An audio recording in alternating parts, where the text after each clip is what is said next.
Okay အဲဆိုလို့ရှိရင်ကျွန်တော်ခုနက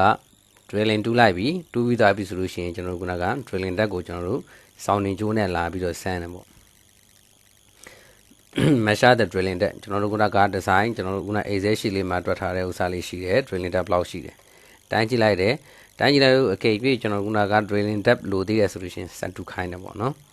drilling depth မလိုတော့ဘူးဆိုလို့ရှိရင်ချက်ချင်းကျွန်တော်တို့က reverse case မချဘူးကိုရန်တက်မဆန်းဘူးပေါ့နော်မဆန်းမဲနဲ့ကျွန်တော်တို့ drilling တူးနေတဲ့အချိန်မှာဒီဘန်တူနိုင်ကနေပါလာတဲ့ကျွန်တော် settlement ရှိတယ် settlement မငြိမ်သေးဘူးဖြစ်နေနေတဲ့အခါကျကျွန်တော်တို့ကဘာလုပ်လဲဆိုလို့ရှိရင် temporary cover အုပ်လိုက်တယ်ပြုတ်ကြမှာဆိုလို့ပေါ့နော် accident ဖြစ်မှာဆိုလို့အုပ်ပြီးရှင်ကျွန်တော်ကနိုင်ဝက်လောက်ကျွန်တော်တို့ကကျင်းကိုငြိမ်အောင်စောင့်ခိုင်းလိုက်တယ် okay နိုင်ဝက်လောက်ကျင်းငြိမ်သွားပြီဆိုလို့ရှိရင်ဆိုတဲ့ချိန်ကြာလို့ရှိရင်ကျွန်တော်တို့ကကိုယ်တိုင်ပြန်ဆန်းတယ်ကိုယ်တိုင်ဆန်းတဲ့ခါကျမှကျွန်တော်တို့ခုနကပိုင်ရဲ့ verticality ဘယ်လောက်ထိစောင်းနေလဲဆိုတဲ့ဥစ္စာကိုကျွန်တော်တို့မြင်ရအောင်နော်ဒါကကျွန်တော်တို့ခုနကဘတ်တုံနဲ့ salary တဲ့ကျွန်တော်တို့သုံးတဲ့ material ပေါ့နော်ဒါကိုကြိုက်တဲ့ဥစ္စာသုံးလို့ရတယ်ပေါ့ sorry ဒါဘတ်တုံနိုင်ပြီးသွားပြီဆိုလို့ရှိရင်ဒီ pH level ကိုကျွန်တော်တို့ control လုပ်ဖို့အတွက်ကျွန်တော်တို့ caustic soda ပေါ့နော် caustic soda free လေးကိုကျွန်တော်တို့ထည့်သုံးတယ်အဲ့ဒါအပြင်ကိုကျွန်တော်ခုနရေပေါ့ဒါမှမဟုတ်ရှင်တချို့က polymer သုံးတယ်ဆိုလို့ရှိရင်ဘန်တုံနိုင်အစားထိုးကျွန်တော်တို့ polymer ကိုသုံးလို့ရတယ်ပေါ့နော်ဒီဥစ္စာကကျွန်တော်တို့အချင်းထဲမှာရှိနေတဲ့ပိုင်ရဲ့အချင်းထဲမှာရှိနေတဲ့ဘန်တုံနိုင်ကိုကျွန်တော်တို့ခတ်ဖို့အတွက်ပေါ့နော်ခတ်ဖို့အတွက်ကျွန်တော်တို့ဒီဘန်တုံနိုင်ကျူလေးနောက်ကထူးထူးခြားခြားကြီးမဟုတ်ဘူးဒါအဲ့လိုမျိုး steep pipe လေးကိုပဲဖင်လေးပိတ်လိုက်တယ်ပိတ်တော့ရှင်ဒီရှေ့မှာပေါက်လေးဖောက်ထားတယ်ဖောက်ထားပြီးရှင်ဒီဥစ္စာကိုကျင်းနဲ့ပြချလိုက်တယ်ကိုလိုချင်တဲ့ net အတက်အတိုင်းပေါ့နော်ဥမာဒီကျိုးမှာကျွန်တော်တို့ဥမာ9မီတာဆို9မီတာပေါ့9မီတာလောက်မှာတိတ်ကလေးတွေပတ်ထားတယ်စာလေးတွေကတ်ထားတယ်ပေါ့ဥမာကွာ10မီတာလိုချင်တယ်10မီတာတက်မှလိုချင်တဲ့ဘတ်တုံနဲ့ခတ်ချင်တယ်ဆိုလို့ရှိရင်ဒီခွက်ကလေးနဲ့ကျွန်တော်တို့ကျင်းတဲ့ကို10မီတာလောက်တက်မှကျွန်တော်ပြချလိုက်တယ်ပြီးရင်အဲ့မှာရှိတဲ့ကျွန်တော်တို့ဘတ်တုံနဲ့ sample ကိုယူလိုက်တယ်ပြီးရင်ကျွန်တော်တို့ပြန်ဆန်းကြည့်တယ်ပေါ့နော်ဒါကကျွန်တော်တို့ခုနကဒါ site design နဲ့တူကြမှာလဲတူမှာပေါ့နော်ဒါ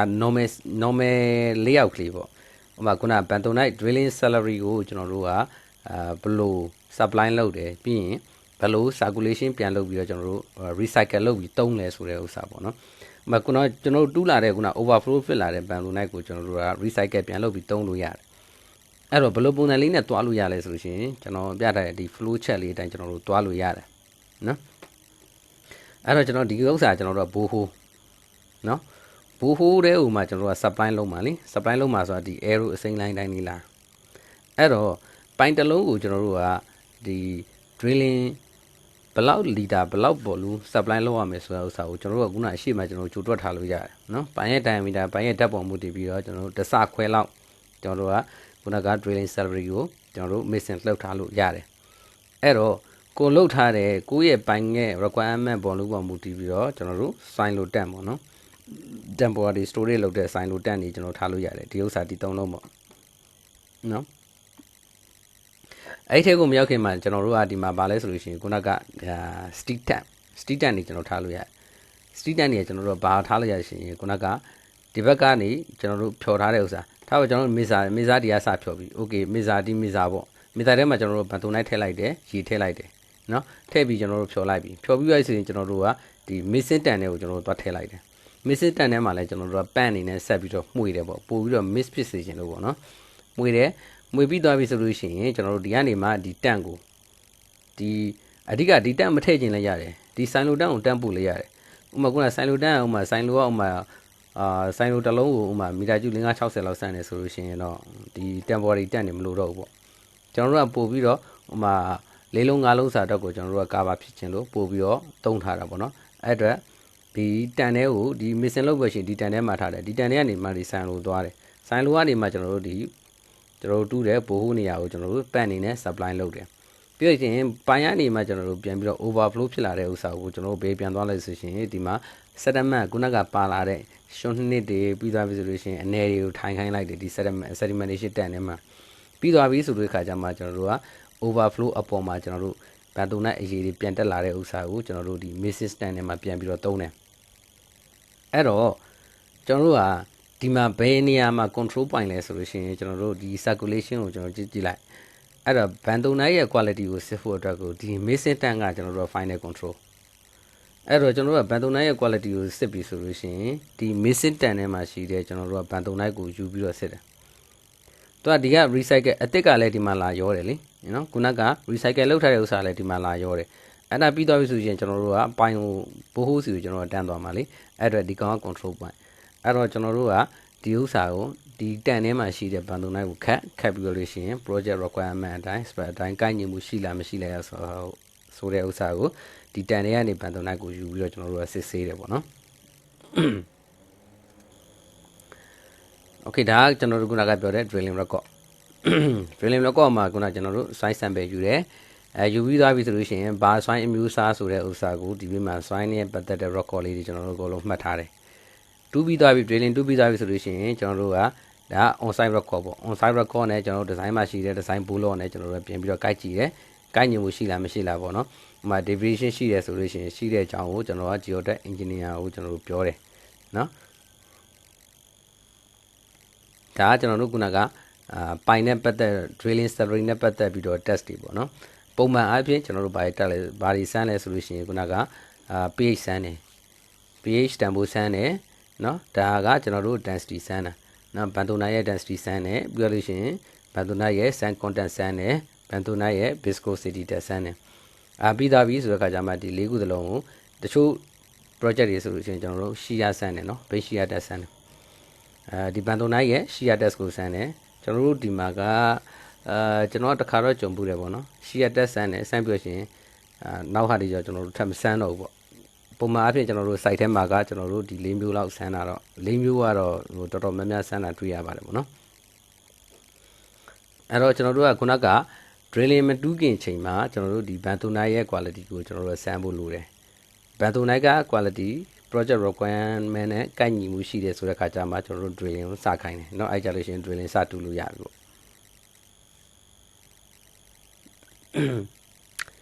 ဒါလေးကဒါကျွန်တော်နောက်မှပြောရမယ်ဒါဘန်တိုနိုင်အကြောင်းနော်တော်တော်များများပေါ့နော်ကျွန်တော်ဟို Facebook ပေါ်မှာ online ပေါ်မှာလည်းတော်တော်များများတွေ့တယ်ဒီတစ်ခါကျတော့ဘာလဲဆိုရင်ဘန်တိုနိုင်ရဲ့အကြောင်းကိုသိချင်တာဘန်တိုနိုင်ရဲ့ spec ကိုသိချင်တာပေါ့နော်ဥမာဒီပိုင်အတွက်ဆိုလို့ရှိရင်ဥမာဘန်တိုနိုင်ရဲ့သူ့ရဲ့ property တွေကဘယ်လောက်ရှိရမယ်ဥမာ density solution ဘယ်လောက်ရှိရမယ်နော်ပြီးလို့ရှိရင် viscosity ဆိုလို့ရှိရင်လည်းဘယ်လောက်ရှိရမယ်ဆိုတော့ဥစားလေးကိုသိချင်ကြတယ်နော်အဲ့တော့ကျွန်တော်ဒီဥစားလေးကကျွန်တော်တို့ standard PDF file လေးရှိတယ် PDF file လေးကိုလည်းကျွန်တော် share ပေးမယ်ရှင်းတာကကျွန်တော်ပြီးသွားမှနောက်မှရှင်းမယ်နော်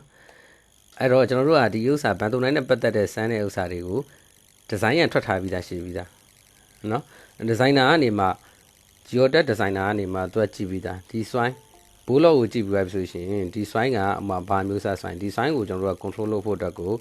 ဘန်တုံနိုင်ရဲ့ quality တွေကဘယ်လောက်တွေဥမာ viscosity ဆိုလို့ရှိရင်ဘယ်လောက်ရှိရမယ် density ဆိုလို့ရှိရင်ဘယ်လောက်ရှိရမယ်ဆိုတဲ့ဥစ္စာဒါ design ရထွက်လာပြီးသား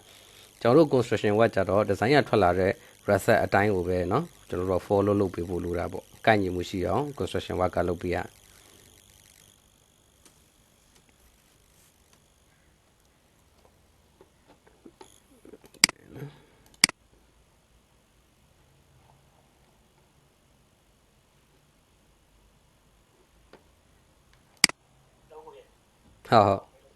ဟုတ်မေးပါဟုတ်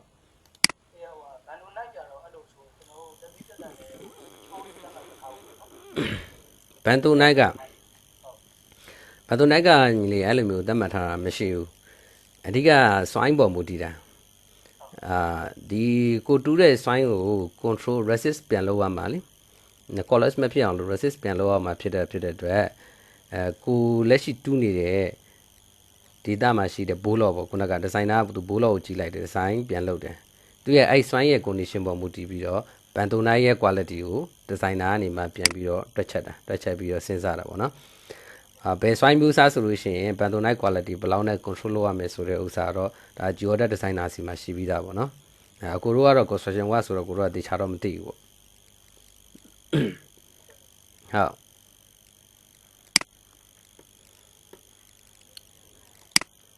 โอเคကျွန်တော်တို့ခုနက ကျွန်တော်ခုနကဝေကျွန်တော်ပြောဝေတင်လောက်ခိုင်းတယ်နိုင်ဝါလောက်ဝေတင်လောက်ခိုင်းတယ် settlement ကျွန်တော်တို့စောင့်ကျင်တယ်နော်အဲ့တော့စောင့်ပြီးသွားပြီဆိုရင်မှာကျွန်တော်ဗာလဲဆိုရင်ကျွန်တော်စောင့်နေပြန်ဆန်းတယ်စောင့်နေတိုင်းကြည့်လိုက်တယ်စောင့်နေတိုင်းကြည့်လိုက်တယ် okay ကျွန်တော်တို့စောင့်နေတိုင်းကြည့်လိုက်တဲ့အချိန်မှာပိုင်ရဲ့ဘူဟူမှာက settlement အရင်များနေရဆိုလို့ရှိရင်ကျွန်တော်တို့ cleaning bucket နဲ့အောက်မှာရှိတဲ့ settlement တွေကိုကျွန်တော်တို့ cleaning bucket နဲ့ခတ်ခိုင်းလိုက်တယ်နော်ခတ်ပြီးသွားပြီဆိုလို့ရှိရင်ကျွန်တော်တို့ဗာလို့ဆိုရင် after cleaning ဖြစ်တဲ့အချိန်မှာကျွန်တော်စောင့်နေတစ်ခါပြန်တိုင်းတယ်စောင့်နေတိုင်းလိုက်တဲ့အချိန်မှာ okay ကျွန်တော် requirement dat နဲ့နော် requirement dat နဲ့ကိုက်ညီမှုရှိတယ်ဆိုတဲ့ခါကျမှကျွန်တော်တို့နောက်တစ်ဆင့်နေနဲ့ကျွန်တော်တို့ codant test ကိုသွားတယ်နော် codant ဆန်းတယ် codant ဆန်းတဲ့အချိန်မှာဒါကကျွန်တော်တို့ codant set ပေါ့ codant ရဲ့အောက်မှာဒီ set ရဲ့အောက်မှာကျွန်တော်တို့က sensor ရှိရယ်နိ sensor ကနေမှဆိုကျွန်တော်တို့ကျင်းထဲကိုချလိုက်တာကျင်းထဲကိုချလိုက်ပြီးတော့ကျင်းထဲကိုမှသူကအောက်ထဲမှာကျွန်တော် scan ဖတ်တာအဲ့တော့ဒီဘက်မှာတော့ wave လို့ပြီးတော့ဒီ wave ကသွားတဲ့နေရာမှာ wave သွားတဲ့ wave ကဥမာကျွန်တော်တို့ဥမာစွမ်းရည်နိုင်ရန်ပေါ့စွမ်းရည်နိုင်ရန် wall ပေါ့ဒီ wall ပေါ့အဲ့ wall ကိုတော့ wave ကသွားပြီးရှင်သူကစွမ်းကိုတွေ့ပြီဆိုရင်သူရက်သွားတာလေရက်သွားတဲ့အချိန်မှာအဲ့ဒီဥစ္စာအတိုင်းကိုဒီမှာရှိတယ်ကျွန်တော်တို့ control unit data print out ဆိုတဲ့ set ရှိတယ်အဲ့ set ကနေမှတော့ပြန်ပြီးတော့ကျွန်တော် sketch တွေပြန်ထုတ်လာတာပေါ့ဒီ graph ပြန်ထွက်လာအဲ့ graph ကိုကြည့်ပြီးတော့ကျွန်တော်တို့ဒီပိုင်းက incline ဖြစ်နေတာလား collapse ဖြစ်နေရလားဆိုတဲ့ဥစ္စာကိုဒီ codant result ကိုပြန်ကြည့်ပြီးတော့ကျွန်တော်တို့ပြန်ကြည့်ပြီးတော့ဆုံးဖြတ်တာပေါ့နော်ပိုင်ရဒီပုံတိုင်းဒီပုံဆိုလို့ရှိရင်ကျွန်တော်တို့ကပိုင်ရ incline ဖြစ်နေပေါ့နော်တိတ်တော့မမြင်ဘူးဖြစ်လိမ့်မယ်ဒီကောင်ကကျွန်တော်တို့ကပိုင်ရဲ့ center ပိုင်ရဲ့ center အောင်မှာကျွန်တော်တို့ဒီမှာ crack line လေးတွေရှိတယ်ဒီ crack line လေးတွေတိုင်းဒီတိုင်းတက် vertical ဖြစ်လာ vertical သွားတယ်ဆိုလို့ရှိရင် okay ဒီပိုင်ရဖြောင်းတယ်ပေါ့နော်အကယ်၍ထွက်လာတဲ့ result ကကျွန်တော်တို့ကြည့်လိုက်တဲ့အချိန်မှာအရင်ဒီလိုမျိုးစောင်းနေရဆိုလို့ရှိရင် project spec နဲ့ကိုင်းညီမှုဘလောက် project spec ကနေမှကျွန်တော်တို့ဘလောက်ဒီခွင့်ပြုထားတဲ့ verticality ကိုအဲ့လိုမျိုး verticality ကိုခွင့်ပြုတဲ့ကြော်လုံးနေရဆိုလို့ရှိရင်ဒီဘိုင်းကိုကျွန်တော်တို့ကပြန်ပြီးတော့ cutting လောက်တာပဲဖြစ်ဖြစ် trimming လောက်တာဖြစ်ဖြစ်ပြန်လဲပြုပြင်ဖို့လိုတယ်ပေါ့နော်project ရဲ့ spec ထဲကိုဝင်အောင်ပြန်လဲပြုပြင်ဖို့လိုတယ်အဲ့တော့ကျွန်တော်ကဘိုင်းစောင်းနေလားမစောင်းနေဘူးလားဆိုတဲ့ဥစ္စာကိုကျွန်တော်ကိုရန်ဆက်နဲ့ကိုရန်ဆန်းပြသွားပြီဆိုရင်ကျွန်တော်တို့ကြည့်လို့ရတယ်ပိုင်ရဒီမှာ collect ဖြစ်နေဒီဟာဆိုလို့ရှိရင်ဒါစွမ်းပြူထားတာလေနော်အကွက်ကလေးဖြစ်နေဒါဆိုလို့ရှိရင်ဒီနေရာမှာဒီ level မှာကျွန်တော်တို့ကစွမ်းပြူနေဒီကောင်ဆိုလို့ရှိရင်ကျွန်တော်တို့ကကြည့်လို့ရတယ်ဒီကနေမှသူ့မှာကျွန်တော်တို့ depth လဲပါတယ် depth ပါတာဖြစ်တဲ့အတွက် depth ကိုလည်းကျွန်တော်တို့ကြည့်လို့ရတယ်ဒါဆိုလို့ရှိရင်ကျွန်တော်တို့က casing ကဒီကနေစပြီးတော့ဒီနားမှာရှိတယ် casing ကြော်ဝနဲ့တပြိုင်တည်းကျွန်တော်တို့ဒီနားလေးမှာစွမ်းရ collect ဖြစ်နေအဲကြောင့်မို့ကျွန်တော်တို့ခုနကအရှိမှာကျွန်တော် crack လေးမှာပေါ့ casing ချလိုက်တယ် casing ရဲ့ depth ကဘယ် level မှာဘယ်လောက် length ဘယ် level မှာရှိတယ်ဆိုတဲ့ဥစ္စာကိုကျွန်တော်တို့ကြည့်လို့ရတယ်ဒီဟာဆိုလို့ရှိရင်ကျွန်တော် casing ကိုကြော်ဝနဲ့တပြိုင်တည်းစွမ်းရနည်းနည်းတော့ collect ဖြစ်သွားတယ်အဲ့လိုမျိုး collect ဖြစ်တဲ့နေရာမျိုးဒီ result ကိုကြည့်ပြီးရှင်ကျွန်တော်တို့ကဒီနေရာပြန်ကြည့်လိုက်တယ်ဒါပါစွမ်းမျိုးစားလဲဒီနေရာမှာဒီစွမ်းရဒီနေရာမှာကျွန်တော်တို့ကဥမာကစန်ဒီစွမ်းမျိုးဆိုမှထားပါစန်တဲအရင်များတဲ့စွမ်းမျိုးဆိုရင်ကျွန်တော်တို့ကဒီနေရာမှာအတက်နိုင်ဆုံး vibration เนาะအပေါ် suggest လို့ကိုတက်နိုင်ဆုံး short ချရတယ်ပြီးသွားပြီဆိုလို့ရှိရင် vibration ကိုအတက်နိုင်ဆုံး smooth ဖြစ်အောင်ကျွန်တော်တို့ control လုပ်ရတယ်ပိုင် collapse မဖြစ်အောင်လို့ပေါ့နော်ဒီ result တွေကနေကျွန်တော်တို့ကပြန်ကြည့်ပြီးတော့ခုနကပိုင်ကိုဒီ sign record တွေကြည့်မယ်ပြီးတော့ရှင်ကျွန်တော်တို့ဒီ codant result တွေကြည့်မယ်ကြည့်ပြီးသွားပြီဆိုလို့ရှိရင်ဒီပိုင်ရဲ့ quality ကိုကျွန်တော်တို့ပြန်ပြီးတော့ workmanship ကပြန်ပြီး control လုပ်ရတယ်ပေါ့နော်အဲ့တော့ဒီ codant result ကနေမှကျွန်တော်တို့ဘာရလဲဆိုရှင်ပိုင်ရဲ့ verticality ရမယ်ပိုင်ရဲ့ depth တွေရမယ်ပြီးရှင်ပိုင်ရဘယ်နေရာမှာ collapse ဖြစ်နေလဲဆိုတော့အစားကိုကျွန်တော်တို့ကြည့်လို့ရတယ်နော်နောက်တစ်ခုကဒီဥစ္စာကကျွန်တော်တို့ကိုရန်ဆန်းတဲ့ဥစ္စာကိုရန်ကိုဘယ်လိုဆန်းလဲဆိုတဲ့ဥစ္စာလေးကိုကျွန်တော်ဗီဒီယိုဖိုင်လေးထည့်ပေးထားပါတော့ကြည့်ကြည့်ပါ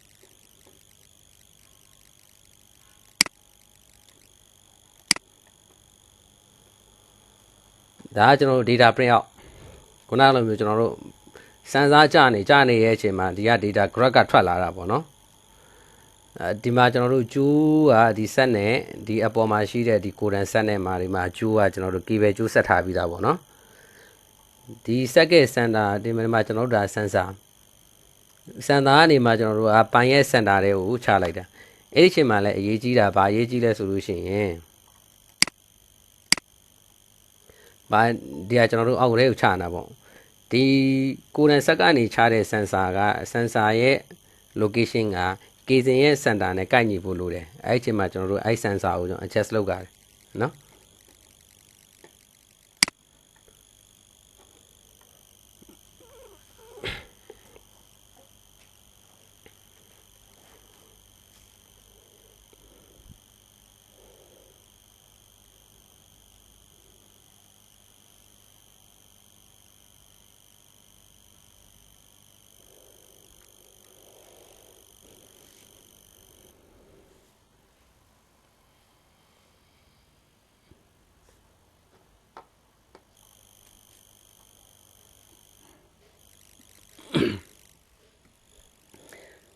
okay ကျွန်တော်ဒီလောက်ဆိုလို့ရှိရင်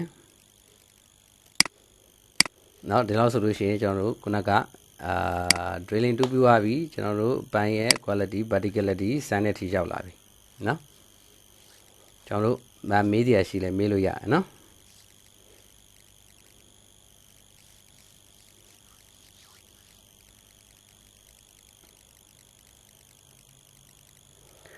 ကိုရန်စမ်းတာကြုံဘူးလားပိုးပိုင်လောက်ဖူးတယ်လို့မကြုံဘူးလေကြုံဘူးတယ်နော်ဟုတ်ဒီတိုင်းကိုရန်တော့မစမ်းဘူးဒီတိုင်းပဲအခုတော့ဒီတိုင်းပဲတူးနေတာဟုတ်လားကိုရန်တက်တော့ဟာတကယ်ကိုရန်စမ်းပြီးတော့တူးတာပိုစိတ်ဖြစ်တာပေါ့ဟုတ်ကဲ့ပေါ့ကျွန်တော်တို့အကယ်၍ကျင်းဆောင်းနေတာဖြစ်ဖြစ်ခုန college ဖြစ်နေတာဖြစ်ဖြစ်ကိုရန်ဆန်းတဲ့အချိန်မှာကျွန်တော်မြင်ရတယ်နိအကယ်ကျင်းအရင်ဆောင်းနေရဆိုလို့ရှိရင်ကျွန်တော်reverse state တဲ့အချိန်ကျရင်ပိုဆင်ပြေတယ်ပေါ့နော်ဟုတ်ဟိုဟာလေ H1 နဲ့ဟိုဟာကျင်းကိုပြရတယ်ဆိုတော့ဟုတ်တယ်ကျွန်တော်ခုနကဒီမှာပြတော့ H1Y1 ရှိတယ် H2Y2 ရှိတယ်အဲကျွန်တော်နည်းနည်းပြူလေးနေနေချက်ပြသူကဒီမှာဒါ H ဒီဘက်က H prime ဒီမှာ Y ဒီမှာ Y prime အဲ့တော့ကျွန်တော်တို့ကဒီမှာဆိုလို့ရှိရင်သူကကျွန်တော်ဒီမှာနိုင်ရန်တစ်ဖက်နှစ်ဖက်သုံးဖက်လေးဖက်လေသူကစမ်းစားလေးဖက်ဖတ်တာဟုတ်ဖက်တဲ့ခါကျွန်တော်တို့ကဒီဘက် wall မှာပြန်ကြည့်လို့ရတယ်ဒီမှာကသူက H ရှိမယ် H prime ရှိမယ် Y ရှိမယ် Y prime ရှိမယ်အဲ့တော့ကိုဆက်ချတဲ့ပုံမူတည်ပြီးတော့ကျွန်တော်တို့ကဒီ graph မှာကျွန်တော်တို့ကပြန်ကြည့်တာမှာဘယ်ဘက်ချမ်းကမှာဘယ်လောက်ထိပြိုသွားတယ်ဆိုတဲ့ဥစ္စာကိုကျွန်တော်တို့ကဒီ graph မှာပြန်ကြည့်လိုက်တာအဲဒီမှာသူက HY ပါပြီးသားပေါ့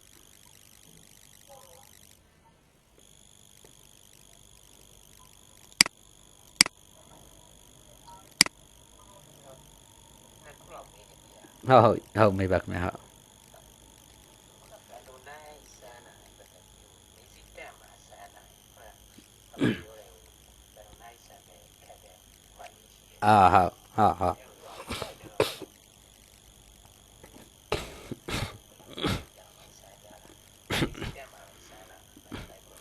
ဟုတ်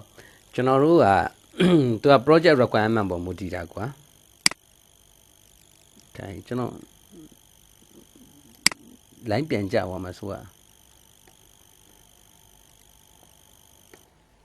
ခုနကကျွန်တော်တို့ထားပါတော့ fresh milk မှာစမ်းတာကတန်နေရနေစမ်းတာ drilling မလုပ်ခင်ချိန်ကကျွန်တော်တို့ကတန်နေရစမ်း drilling လုပ်နေတဲ့အချိန်မှာဒါ project requirement ပေါ်မူတည်တယ်ဥပမာကျွန်တော်တို့က water table ကိုကြည့်လိုက်တယ် water table အရင်များတဲ့နေရာမျိုးဆိုလို့ရှိရင်ကျွန်တော်တို့က9မီတာကြားဒါမှမဟုတ်ရှင်10မီတာကြားစီတစ်ခါကျင်းနေရနေထုတ်ပြီးတော့စမ်း water table ကိုကြည့်ရတယ် water table နေတဲ့နေရာဆိုလို့ရှိရင် bentonite quality ကအရင်ဆိုးရင်စမ်းမလို့ water table ကဥပမာတချို့နေရာမျိုးကျွန်တော်တို့ပိုင်ကကျွန်တော်တို့မြေပေးနားမှာတူးတဲ့ဟာမျိုးလိုမျိုးအဲ့လိုဟာမျိုးဆိုလို့ရှိရင်တော့ water table အရင်မြင်တယ်လေ water table မြင်တဲ့အခါကျတော့ကျွန်တော်တို့က DG ကနေမှကျွန်တော်တို့ပိုင်တဲ့ကိုစိတ်ဝင်နေတာ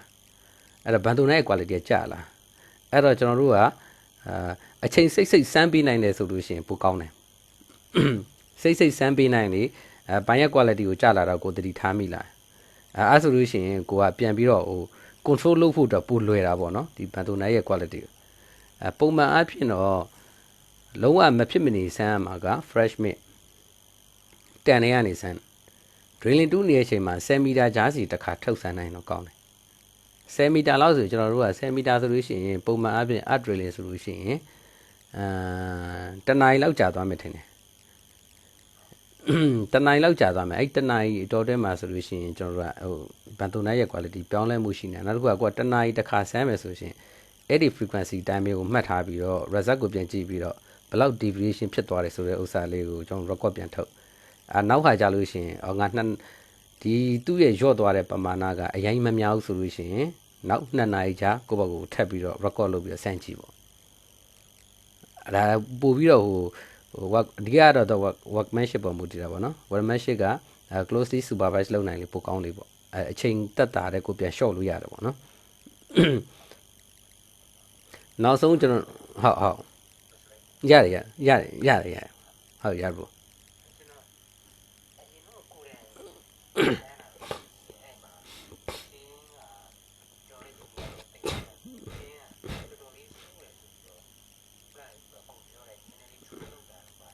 好，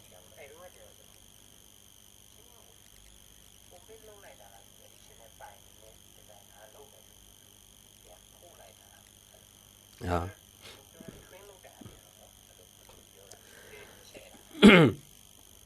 ကျင်းကိုကျွန်တော်တို့က verticality အတက်နိုင်ဆုံးပြန်ပြီးကိုက်အောင်လို့ကျွန်တော်တို့ကကတ်တင်လောက်တာဥပမာထားပါတော့ကျွန်တော်ခုနကကျွန်တော်ဒီပုံလေးပြန်ကြည့်ဒီပုံဆိုလို့ရှိရင်တိုင်းချက်ကြည့်လိုက်ဒီပုံဆိုလို့ရှိရင်ဒီဇိုင်း line ကကျွန်တော်တို့ဒီ dotted line လေးမြင်ရလားဒါကဒီဇိုင်း line ဒီဇိုင်းထဲမှာရှိရမယ် line ဒီဘက်ချက်မှာကရှိတဲ့ဒီဇိုင်း line ကဒီကောင်ကျွန်တော်အဖြူအောင် dotted လေးတွေကဒါပေမဲ့ကျင်းရဘယ်လိုဖြစ်သွားလဲဆိုလို့ရှိရင်ကျင်းဒီဘက်ကိုထွက်လာဒီဘက်ချက်ဒီဘက်ကိုထွက်လာဒီဇိုင်း vertical နဲ့မကိုက်ဘူးဖြစ်သွားကျင်းက incline ဖြစ်လာဒီဘက်ချက်ကို incline ဖြစ်လာအဲ့တော့ကျွန်တော်တို့ကသူ့ကိုကျွန်တော်တို့က vertical ဖြစ်အောင်ကျွန်တော်တို့ဘယ်လိုလုပ်လို့ရမလဲဒီဘက်ချက်ကိုပဲကျွန်တော်တို့ကတ်ပြီးတော့ train လုပ်လို့ရမှာဒီ design line လေးကိုဒီကောင်ဝင်အောင်လုပ်လိုက်တယ်ဒီဘက်ချက်ကို cutting လုပ်လိုက်တယ် cutting လုပ်ပြီးသွားတဲ့ခါကျလို့ရှိရင်ကျွန်တော်တို့ခုနကကိုယ်တိုင်ပြန်စမ်းကြည့်တယ်စမ်းကြည့်လိုက်တဲ့အချိန်မှာဒီကောင်အကွေဒီချက် vertical ဖြစ်သွားပြီဒီဘက်ချက်နည်းနည်းပဲဆောင်းတာဒါဆိုရှင်ကျွန်တော်တို့ requirement နဲ့ကိုက်ညီတယ်ကတ်အဓိကတော့ကိုယ့်ရဲ့ requirement တွေကိုကိုက်ညီအောင်ပြန်ခေါ်ရတာပေါ့နော် cutting လုပ်ရခုနကအကိုပြောတဲ့လိုမျိုးဆိုလို့ရှိရင်အရန်စူးတယ်ဆိုတာကဒါအခေါ်ဝတ္တမျိုးပေါ့နော်ချင်းကအရန်ကိုစောင်းသွားတဲ့ဟာမျိုးပေါ့အဲ့ဒီဥစ္စာကျွန်တော်တို့ဘယ်သူပုံမှန်မူတည်လဲဆိုလို့ရှိရင်အချက်၃ချက်ရှိတယ်စွိုင်းအမျိုးအစားပေါ့နော်တချို့စွိုင်းအမျိုးအစားကဟိုမှာ marine clay လိုမျိုးမှာစွိုင်းမျိုးအစားဆိုလို့ရှိရင်နည်းနည်းသူကခတ်တယ်ရမ်းဆွေတတ်တယ်ပေါ့နော်နံပါတ်1ချက်ကနံပါတ်2ကကျွန်တော်တို့ operator တချို့ operator တွေကလက်ရမ်းငိမ့်တယ်တချို့ operator ကလက်သိမ့်မငိမ့်ဘူးတိတ်ပြီး control မလုပ်ကဲမလုပ်တဲ့ခါမျိုးဆိုလို့ရှိရင်ချင်းရဆောင်းသွားတတ်တယ်နောက်ပိုင်းဆက်ဒီမှာကျွန်တော်တို့ကဘာဒီပါလဲဆိုရှင် verticality မှာ monitor second monitor မှာ verticality ပါတစ်ခါတည်းကြည့်လို့ရတယ်ပိုကောင်းလာတယ်ပေါ့နော်အရင်ဟိုအရင်တော့ကျွန်တော်တို့သုံးတဲ့ RT လိုဟာမျိုးတွေလေအဲ့လိုဟာမျိုးတွေကြတော့မပါဘူး manual တူရတယ်အဲ့လိုမျိုးကြတော့ operator ရဲ့ကျွမ်းကျင်မှုပေါ်မူတည်တယ်နံပါတ်3ချက်ကကျွန်တော်တို့ set အမျိုးအစားဆက်မျိုးစားကကျွန်တော်တို့ခုနကလိုမျိုး ad drilling လိုဟာမျိုးကကျွန်တော်တို့နိုင်ငံမှာဆိုရင်စန်နီတို့ဘာလို့အများဆုံးတွေ့ရတယ်လေအဲ့လိုမျိုး drilling machine ကဥမာတရုတ်ပေါ့တရုတ် drilling machine ကမီတာ100ကျော်သွားပြီဆိုရင်ကျွန်တော် verticality ကောင်းမရတော့ဘယ်လိုမျိုးစားကိုသုံးလို့ကောင်းလဲဆိုလို့ရှိရင်ဥမာ live bar လိုဟာမျိုး Germany လိုဟာမျိုးအဲ့ဒီဆက်မျိုးကြတော့ကျွန်တော်တို့သူ့ရဲ့ original chef ကိုကတော့ verticality control အရန်ကောင်းအဲ့လိုမျိုးဆက်ပေါ်လဲမူတည်တယ်ပေါ့နော်ဆက်က operator ရဲ့ scale ရဲ့ swine မျိုးစားရဲ့ဒီအချက်၃ချက်အကုန်လုံးပေါင်းစည်းမှကျွန်တော်တို့ကတကယ်ဟို quality ကောင်းတဲ့ပိုင်းမျိုးစားကိုရတာပေါ့နော်ခုနကအရန်စောင်းသွားတဲ့ဟိုအရန်စူးသွားတဲ့ဟာမျိုးဆိုတာစူးသွားတယ်ဆိုတော့ကျွန်တော်တချမ်းကိုစောင်းပြီးတော့စူးသွားတာပေါ့နော်တချမ်းအရန်ဆွေသွားတယ်အရန်ဆွေသွားတဲ့ဟာမျိုးဆိုလို့ရှိရင်ကျွန်တော်တို့ပုံမှန်ရိုးရိုးလေးကျွန်တော်တို့စဉ်းစားကြည့်လိုက်အရင်ဆွေသွားပြီဆိုရင်ကျွန်တော် repackage က vertical ထည့်ရမှာလေ repackage ထည့်လို့မရတော့ဘူးကိုယ်တိုင်စမ်းကြည့်လိုက်တယ်စမ်းကြည့်လိုက်တဲ့အချိန်မှာ project requirement နဲ့လည်းကိုက်ညီမှုမရှိဘူးနောက်တစ်ခုကအရင်ဆွေသွားတဲ့အချိန်မှာကျွန်တော်တို့ခုနက cutting ပြန်လုပ်ဖို့လည်းအရင်ခတ်သွားတယ်ခတ်သွားတဲ့ဟာမျိုးဆိုလို့ရှိရင်ကျွန်တော်တို့ခုနက buffing လုပ်ပြီးသွားပြီဆိုရင်ဒီနေရာမှာပြန်တူးမလားအဲ့ဒီဥစ္စာကကျွန်တော်တို့ခုနကပိုင်ရဲ့ treatment method ရှိတယ်နောက်ပိုင်းကြလို့ရှိရင်နောက်ပိုင်းကြလို့ရှိရင်ကျွန်တော်အဲ့ဒီဥစ္စာလေးတွေကျွန်တော်ထည့်ပေးထားတယ်အဲ့ဒီဥစ္စာလေးကျွန်တော်နောက်ပိုင်းကျရင်ဆက်ဆွေးနွေးပေးမယ်ပေါ့နော်ဟုတ်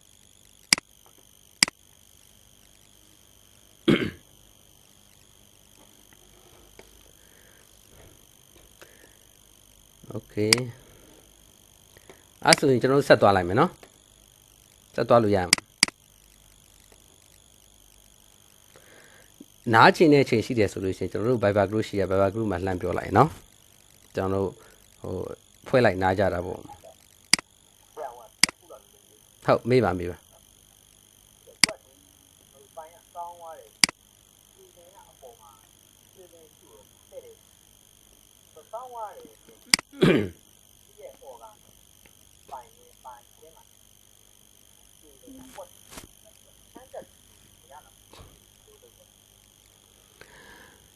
အဲ့ဒါကပိုင်ရဲ့ဓာတ်ပုံမူတည်တာမကေစင်ထားမှာတော့ကျွန်တော်တို့မှာကေစင်6မီတာကေစင်ပဲသုံးထားတယ်ပိုင်ရဲ့ခုနကစောင်းသွားတဲ့ဥစ္စာကကျွန်တော်တို့မီတာ30လောက်မှဆိုလို့ရှိရင်ကျွန်တော်တူးလို့ရနိုင်တယ်ခုနကလိုမျိုးမှာကေစင်နဲ့အရင်ကတ်နေတဲ့ဆက်နဲ့လည်းတူးလို့မရဘူးဆိုလို့ရှိရင်တော့ကျွန်တော်တို့တခြားဘလိုနည်းကိုပြန်သုံးရမယ်ဆိုတဲ့ဥစ္စာကိုပြန်စဉ်းစားပါတော့ကိုဘလိုကတ်တင်လုပ်လို့ရမလဲဒါမှမဟုတ်ရှင်ကိုယ့်ပုံမှာကွန်ဆာတန်ရှိနေရှင်ကွန်ဆာတန်ကလက်ခံနိုင်လားလက်မခံနိုင်ဘူးဆိုလို့ရှင်အဓိကတော့ဒီဇိုင်နာအဲ့ဒါကျွန်တော်ကကိုဒန်ရက်ဇက်ကိုပြတယ်ပြပြီးရှင်နောက်ဆုံးအရန်ဆိုးတဲ့ဟာမျိုးဆိုရင်ကျွန်တော်တို့ကဒီဇိုင်နာကိုပေးလိုက်တယ်ကျွန်တော်ဘလို့ပြင်လို့ရမလဲပြင်လို့ရသလောက်ပြင်မယ် on site မှာပြင်လို့မရဆိုကျွန်တော်ဒီဇိုင်နာကိုပေးလိုက်တယ်ဒီဇိုင်နာကနေမှကျွန်တော်တို့ခုနရလာတဲ့ကိုဒန်ရက်ဇက်ပုံမူတည်ပြီးရှင်သူ့ရဲ့ဒီဇိုင်း software ထဲမှာခုနပိုင်ရဲ့ incline အချိုးစာတန်းကိုကျွန်တော်တို့ပြန်ထည့်လိုက်တယ်အဲ့ဒီမှာဒီပိုင်က eccentric ဘယ်လောက်ဝင်နေလဲဆိုတာကိုသူတို့ပြန်စစ်တယ်eccentric ဝင်တဲ့အချိန်မှာဒီ eccentric က eccentric လောက်ကပေါ့နော်ဒီပိုင်က design requirement နဲ့ versus လုံနိုင်လားမလုံနိုင်လားပေါ့အပေါ်ကလောက်ကလုံနိုင်တယ်ဆိုလို့ရှိရင်သူတို့လက်ခံနိုင်တယ်ဆိုလို့ရှိရင်ဟိုကျွန်တော်တို့ဒီ item ဆက်သွားတယ်လက်မခံနိုင်ဘူး designer ကဒီပိုင်ကတော့ eccentric ရမ်းဝင်သွားနိုင်တယ်အကယ်၍လုတ်ဝင်လာပြီဆိုလို့ရှိရင်ဒီပိုင်ကအပေါ်ကလုတ်ကို receipt မလုံနိုင်ဘူးဆိုလို့ရှိရင်ကျွန်တော် designer cancel ဆိုလို့ရှိရင်ကျွန်တော်တို့ item cancel လုပ်ကအဓိက final decision ကကျွန်တော်တို့ designer final decision လုပ်တာကျွန်တော်တို့ on site မှာကကျွန်တော်တို့အကောင်းဆုံးဘယ်လို redefine လုပ်လို့ရမလဲဘယ်လိုပြင်ဆင်လို့ရမလဲပြင်ဆင်လို့ရသလောက်အထိကိုကျွန်တော်တို့ပြင်ဆင်ပေးတယ်ပြင်ဆင်ပြီးသွားဆိုရင်ကျွန်တော်တို့ကကိုရန်ဆန်းတယ်ကိုရန်ဆန်းပြီးသွားလို့ရှိရင်ပိုင်ရဲ့ inclination ကို verticality ကိုကျွန်တော်တို့တွေ့ရမယ်တွေ့ရတဲ့အခါမှာကျွန်တော်တို့ designer ကိုပေးလိုက်တယ် designer ကနေမှဒီကိုရန်ရလာတဲ့ result ပေါ်မူတည်ပြီးတော့ software ထဲထည့်တယ် eccentricity စမ်းကြည့်တယ်စမ်းကြည့်လိုက်လို့ဒီပိုင်းကလုံးဝမရဘူးဆိုတော့မတတ်နိုင်ဘူးပေါ့နော်အကယ်ရတယ်ဆိုလို့ရှိရင် designer ရဲ့ decision ပေါ်မူတည်ပြီးတော့ကျွန်တော်တို့ဟို future work set လုပ်တယ်ပေါ့ဟုတ်ကဲ့